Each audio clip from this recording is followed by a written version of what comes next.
नमस्कार, स्वागत आप सभी का इस न्यूज बुलेटिन में। मैं राजेंद्र देव सीधा आपको वाराणसी के रुद्राक्ष कन्वेंशन सेंटर लिए चलते हैं। वहां पर है इस वक्त मुख्यमंत्री योगी आदित्यनाथ और प्रधानमंत्री मोदी से जुड़ी प्रदर्शनी का उन्होंने उद्घाटन किया है। तस्वीरें देखिए आप लाइव वाराणसी के रुद्राक्ष कन्वेंशन सेंटर से, और ये तस्वीरें लाइव है वाराणसी से आपकी स्क्रीन पर। काशी में है प्रधानमंत्री और कई कार्यक्रम है।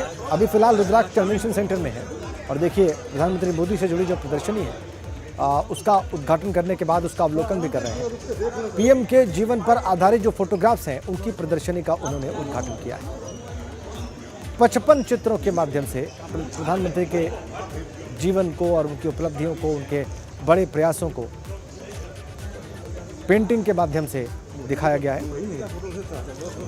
अकबर खान ने प्रधानमंत्री की कई पेंटिंग्स बनाई हैं।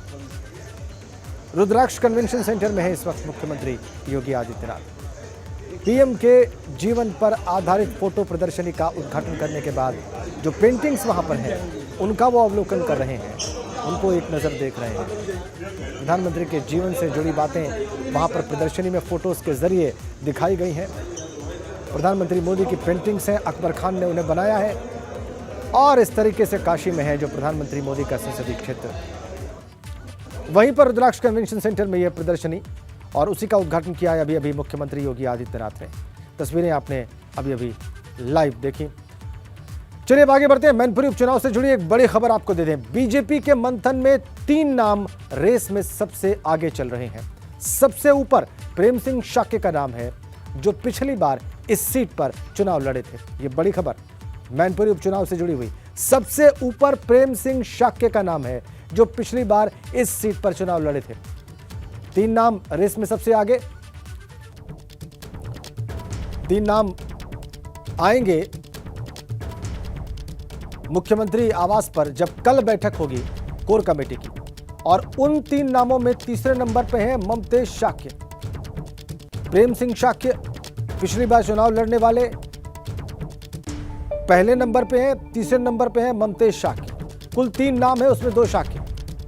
और 3 नाम जो रेस में सबसे आगे हैं उसमें शाक्य नाम, जो शाक्य सरनेम है, आप देखिए रघुराज सिंह शाक्य दूसरे नंबर पर। तीनों ही शाक्य नाम जो अब तक बीजेपी की जो लिस्ट है उसमें जो 3 नाम सामने आ रहे हैं, प्रेम सिंह शाक्य, ममतेज शाक्य, पहले और तीसरे नंबर के नाम है। दूसरे नंबर का जो नाम है वो भी शाक्य ही है। तो शाक्य उम्मीदवार उतारने के मूड में दिखाई दे रही है इस वक्त बीजेपी समाजवादी पार्टी के खिलाफ। देखिए दूसरे नंबर पर नाम है रघुराज सिंह शाक्य का। तीनों ही शाक्य जो नाम है वो 3 टॉप नाम बताए जा रहे हैं उस लिस्ट में जो बीजेपी तैयार कर रही है। और इन्हीं 3 में से एक का चयन होगा जब कल कोर कमेटी की बैठक होगी मुख्यमंत्री आवास पर। प्रेम सिंह शाक्य, रघुराज सिंह शाक्य और ममतेज शाक्य। पहले नंबर पर प्रेम सिंह शाक्य, दूसरे नंबर पर रघुराज सिंह शाक्य और तीसरे नंबर पर ममतेज शाक्य। 3 नाम सबसे आगे, और इसमें भी सबसे आगे प्रेम सिंह शाक्य जो पिछली बार बीजेपी के लिए चुनाव लड़ चुके हैं रामपुर सदर सीट पर। अनुभव शुक्ला हमारे साथ हैं, हमारे सहयोगी, उनके पास और विस्तृत जानकारियां हैं इन नामों से जुड़ी हुई। आइए अब अनुभव शुक्ला का ही रुख करते हैं। अनुभव, तीनों ही शाक्य उम्मीदवार, ये किस तरफ इशारा कर रहा है? अगर तीनों में से कोई भी एक फाइनल होता है तो भी वो शाक्य उम्मीदवार ही होगा, तो ऐसा क्यों है? देखिए बिल्कुल, बीजेपी जो अपनी रणनीति बना रही है मैनपुरी को लेकर, उसमें सबसे बड़ा अगर हम कहें तो वो जिस चीज़ को ध्यान रख रही है वो आंकड़ों को देख रही है, यानी वहाँ जो वोटर है उसको देख रही है। अब बीजेपी ये कह रही है कि वहाँ पर अगर आप यादव वोटर को और मुस्लिम वोटर को मिला दीजिए तो वो 5-5 लाख के आसपास होगा। जबकि अगर आप शाक्य बिरादरी को, सैनी बिरादरी है, जो छत्री बिरादरी है, लोधी बिरादरी, इनको मिला देंगे, अन्य जो बिरादरी है, ब्राह्मण है, इनको आप मिला देंगे तो ये जो वोट है ये तकरीबन 9.5-10 लाख के आसपास ये वोट है। अब बीजेपी कह रही है कि देखिए 5.5 लाख अगर उनका वोट है तो 10 लाख हमारे पास ये वोट है, और इसी वोट बैंक के आधार पर वो कह रही कि हम वहाँ पर इस बाई इलेक्शन में जीत हासिल करेंगे। और शाक्य ही कहीं ना कहीं बीजेपी कोशिश में है कि शाक्य उम्मीदवार को ही उतारा जाए। उसके पीछे देखिए राजन, बड़ी वजह क्या है जी? अगर वहाँ पर यादव वोट बैंक 4.5 लाख के आसपास है तो उसके बाद दूसरे नंबर पर वहाँ पर शाक्य वोटर हैं, और इसीलिए बीजेपी एक बार फिर शाक्य वो उम्मीदवार पर ही दाव लगाने की तैयारी में है। 2019 के जब लोकसभा चुनाव हुए थे तब प्रेम सिंह शाक्य को वहाँ पर उम्मीदवार बनाया था और उस कंडीशन में आप सोचिए खुद मुलायम सिंह यादव सीट पर लड़ रहे थे, बीएसपी के साथ गठबंधन था, उसके बाद भी 4,32,000 वोट प्रेम सिंह शाक्य को मिले थे जी।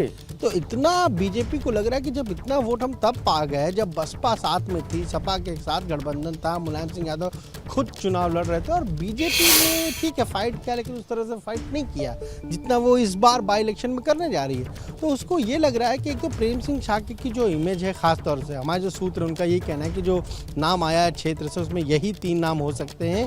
पहले नंबर पर प्रेम सिंह शाक्य का ही नाम हो सकता है और दूसरे नंबर पर रघुराज सिंह शाक्य जो कि चुनाव के दौरान जो है विधानसभा चुनाव हो रहे थे तब वो आए थे और उन्होंने तब बीजेपी ज्वाइन की थी। शिवपाल यादव को बेहद करीबी माने जाते हैं तो उनका भी नाम है और ममतेज शाक्य बीजेपी के पूर्व विधायक हैं, पटियाली से जीते थे, इस बार चुनाव हार गए, पहले बसपा में थे और वो मैनपुरी के ही रहने वाले हैं। यही 3 नाम जो हैं वो वहाँ से पैनल में आ सकते हैं और इसी नामों पर जो आपने कहा कि कल जो कोर कमेटी की बैठक होनी है मुख्यमंत्री आवास पर उनमें चर्चा होगी। और एक और जानकारी हमारे जो सोर्सेज ने दी है, अपर्णा यादव के नाम पर कोई विचार पार्टी नहीं कर रही है कि उनको वहाँ पर चुनाव लड़ाया जाए, उनके नाम पर विचार नहीं किया जा रहा है। कल वो प्रदेश अध्यक्ष से मिली, बातचीत हुई, वहाँ पर भी अपर्णा यादव ने यही कहा है, सूत्र ये बता रहे हैं कि उन्होंने कहा है कि अभी इस सीट पर फिलहाल वो इस उपचुनाव में नहीं लड़ना चाहती। तो एक तो बड़ी खबर ये भी है कि वहाँ उनके नाम पर अब विचार नहीं किया जा रहा है।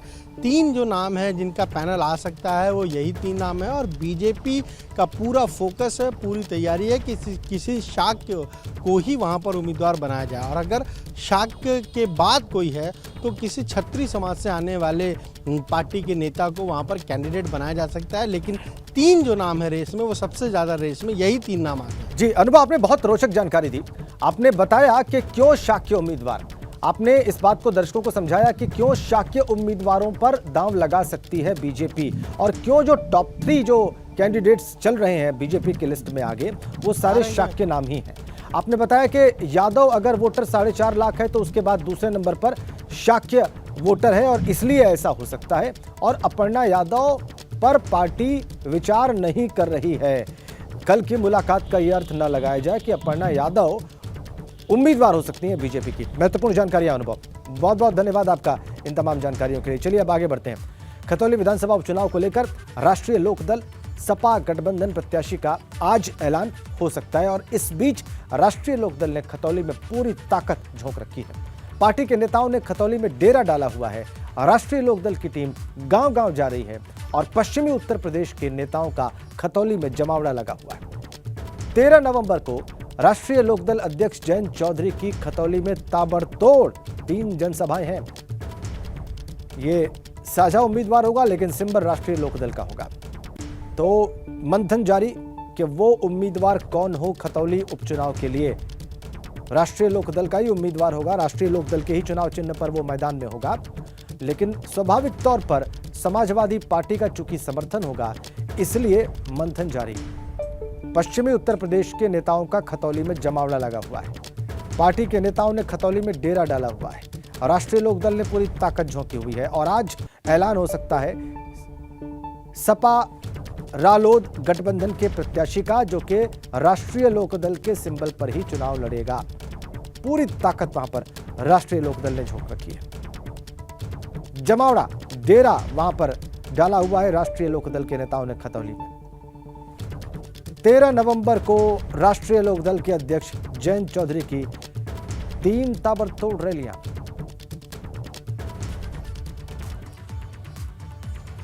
तो देखा आपने खतौली में राष्ट्रीय लोकदल के नेताओं ने जमावड़ा लगाया हुआ है। चलिए अब आगे बढ़ते हैं। एक और बड़ी खबर है, कानपुर में पुलिस चौकी में चोरी पर समाजवादी पार्टी का ट्विटर वॉर दिखाई दे रहा है। ट्वीट करके यूपी सरकार पर निशाना साधा गया है। ट्वीट क्या किया गया है वो हम आपको दिखाने जा रहे हैं। यूपी में नंबर 1 कानून व्यवस्था का दावा करने वाले मुख्यमंत्री के राज में पुलिस चौकियां तक सुरक्षित नहीं है। कानपुर में पुलिस चौकी से पिस्तौल और कारतूस चुरा कर ले गए चोर और दरोगा सोता रह गया। बहुत शर्मनाक। मामले की जांच करा, दोषियों के खिलाफ कार्रवाई हो। समाजवादी पार्टी ने ट्वीट करके पिस्तौल चोरी और दरोगा जी के सोने की खबर पर निशाना साधा है उत्तर प्रदेश सरकार पर। ट्वीट करके ऑफिशियल हैंडल से ट्वीट किया गया है। कहा गया है कि यह बहुत शर्मनाक है, इस मामले की जांच करा के दोषियों के खिलाफ कार्रवाई हो। ट्वीट में लिखा गया है कि कानपुर में पुलिस चौकी से पिस्तौल और कारतूस चोर चुरा ले गए और इस बीच दरोगा साहब वहां पर सोते रह गए। यह बहुत शर्मनाक। चौकियां तक सुरक्षित नहीं है। मुख्यमंत्री के राज में जो दावा करते हैं कि कानून व्यवस्था में उत्तर प्रदेश नंबर 1 पर है। ट्वीट आप देख लीजिए समाजवादी पार्टी का, यही ट्वीट है और इसी ट्वीट के जरिए आक्रमण बोला गया है सरकार के ऊपर, कानून व्यवस्था के ऊपर। और जो कल हुआ है कानपुर में, उसको बहुत शर्मनाक बताया गया है।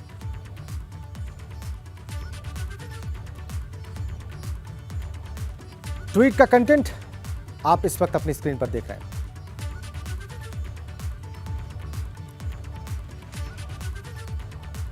चलिए खबरों में आगे बढ़ते हैं। हापुड़ में यूपी और हरियाणा स्वास्थ्य विभाग की टीम ने संयुक्त कार्रवाई कर एक गिरोह का पर्दाफाश किया है।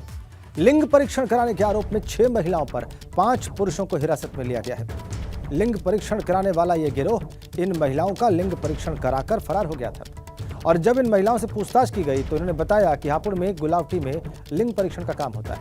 इसके बाद संयुक्त टीम ने गुलावटी के भटोना गांव पहुंची वो और कहा जा रहा है कि बाइक पर छोटी मशीन रखकर ये गिरोह ये परीक्षण करता था। फिलहाल पुलिस गिरोह के सदस्यों तक पहुंचने की कोशिश कर रही है। एनडीटी की टीम है और एक बहुत बड़े मामले का आज पर्दाफाश हुआ है। आज तक हमने 1 बंदे 2 बंदे को पकड़ते हुए देखा है। ये सेक्स डिटर्मिनेशन के लिए, लिंग जांच के लिए यहाँ आते हैं और थोक में आते हैं। है कि हरियाणा से कुछ लेडीज़ जो थी और एक हमारा डिकोय था, वो यहाँ सेक्स डिटेक्शन के लिए इनका पूरा था। पहले गुड़गांव से चले दिल्ली बॉर्डर पे, दिल्ली बॉर्डर से गाजियाबाद से पूरे घूमते हुए हापुड़ में एचपीडी ऑफिस के सामने ये लोग इकट्ठे हुए। वहाँ इनको एक गुलावटी से गाड़ी आई जो इन्हें यहाँ से ले जाकर गुलावटी में जाके इन लोगों का एंट्री कराया और फिर इनको यहाँ छोड़ गई। अगली खबर उन्नाव से है।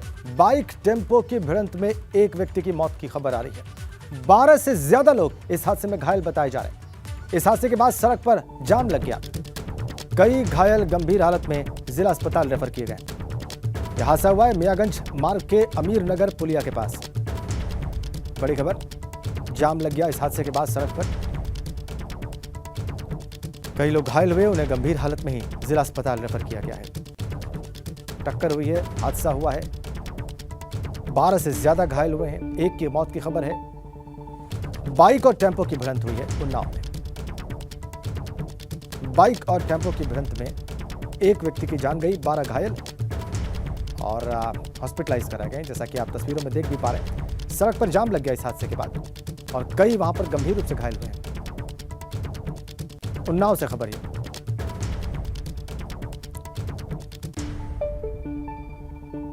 इधर प्रतापगढ़ में छात्रों का दूसरे दिन भी हंगामा जारी है। नवोदय विद्यालय में सैकड़ों छात्र धरने पर बैठे हैं। छात्र प्रिंसिपल के ट्रांसफर की मांग कर रहे हैं। कल दोपहर से ही बिना खाए पिए आंदोलन कर रहे हैं छात्र। प्रिंसिपल पर बीमार छात्र की पिटाई का भी आरोप है। पिटाई के बाद से ही प्रतापगढ़ के जेठवाड़ा थाना इलाके के जवाहर नवोदय विद्यालय में छात्र धरना प्रदर्शन कर रहे हैं।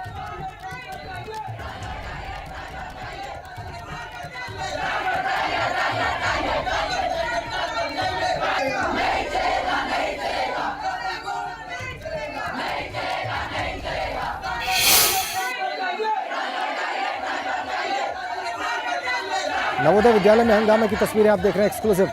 प्रिंसिपल को हटाने की मांग को लेकर यह धरना प्रदर्शन छात्रों का। आरोपी प्रिंसिपल को हटाने की मांग कर रहे हैं ये छात्र और नारेबाजी आप उनकी देखिए, उनका प्रदर्शन देखिए। जेठवाड़ा के नवोदय विद्यालय में यह प्रदर्शन होते देखा गया, जिसकी तस्वीरें आपकी स्क्रीन पर हैं। बीमार छात्र की पिटाई का आरोप है प्रिंसिपल के ऊपर और इसीलिए आरोपी प्रिंसिपल को ही हटाने की मांग कर रहे हैं ये छात्र। नवोदय विद्यालय में सैकड़ों छात्र धरने पर बैठे हैं। उनके हाथ में पोस्टर्स भी हैं। दूसरे दिन भी उनका हंगामा चल रहा है। सैकड़ों छात्र धरने पर बैठे हुए हैं जेठवाड़ा के इस नवोदय विद्यालय में, जिसकी तस्वीरें आप देख रहे हैं। बीमार छात्र को प्रिंसिपल ने पीटा, ये इन छात्रों का आरोप और इसीलिए ये प्रिंसिपल को हटाने की मांग कर रहे हैं। अब खबर कानपुर से है। वहां पर टैंक सफाई के दौरान 3 मजदूरों की मौत की खबर आ रही है। तीनों ही मजदूर सफाई के दौरान जहरीली गैस की चपेट में आने से बेहोश हो गए। उन्हें फौरन हिलट अस्पताल में भर्ती कराया गया है और वहां पर डॉक्टर्स ने उन्हें मृत घोषित कर दिया। जो व्यक्ति तीनों को अस्पताल लेकर आया था वो मौके से फरार हो गया। यह घटना जाजमऊ के शालीमार टेनरी की है और देर रात यह हादसा हुआ। सिंह चंदेल सागरपुरी के रहने वाले, इन्होंने भेज दिया शालीमार टेंडरी में काम करने के लिए। वहाँ पर ड्राइवर और 2 हेल्पर तीनों गए और जाकर के तीनों की एक साथ मृत्यु हो गई है। ड्राइवर की मृत्यु हो गई और टेंडरी वालों ने मिट्टी जो है जा करके हाईलाइट में इमरजेंसी में छोड़ के चले गए और अंदर पार्टी भी नहीं गई और गाड़ी लेकर भाग गए।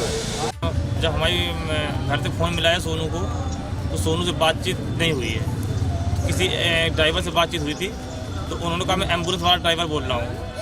तो उसने इतना कह के अब उन्होंने कहा एक्सीडेंट हो गया, इमरजेंसी तत्काल यहाँ पर आ जाइए। हम यहाँ पर आए, सोनू को उतने बाद स्विच ऑफ हो गया। उसके बाद हम जब यहाँ पर आए तो तीनों एक्सपायर हो चुके थे। फिर जो भी कुछ हुआ फिर वहाँ पे इन्होंने एम्बुलेंस या किसी उसको प्राइवेट गाड़ी को कुछ पैसे दे के हेलमेट में यहाँ पे फेंकवा दिया उनकी बॉडी को। अगली खबर बहराइच से है। वहां पर 491 गैर मान्यता प्राप्त मदरसों का खुलासा हुआ है। सर्वे में 491 मदरसे अवैध पाए गए हैं और बहराइच में कुल 792 मदरसे पाए गए हैं। इनमें से 491 अवैध हैं, यानी कि गैर मान्यता प्राप्त है। इन्हें अवैध रूप से चलाया जा रहा था। सिर्फ 302 मदरसों के पास मान्यता है। सबसे ज्यादा अवैध मदरसे नानपारा तहसील में पाए गए हैं। भारत नेपाल सीमा पर 107 अवैध मदरसे मिले। बहराइच में मदरसों के सर्वे का काम पूरा कर लिया गया है। इसी दौरान 491 गैर मान्यता प्राप्त मदरसों के बारे में पता चला है, जानकारी प्राप्त हुई।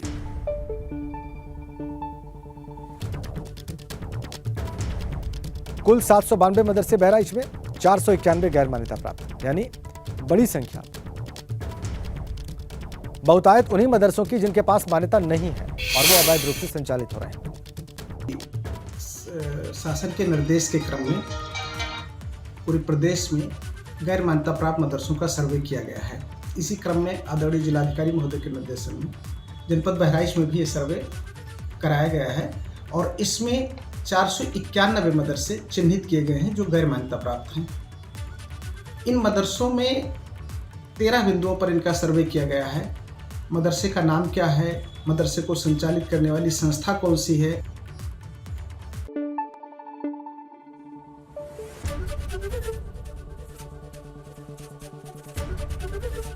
एबीपी गंगा, खबर आपकी, जुबान आपकी।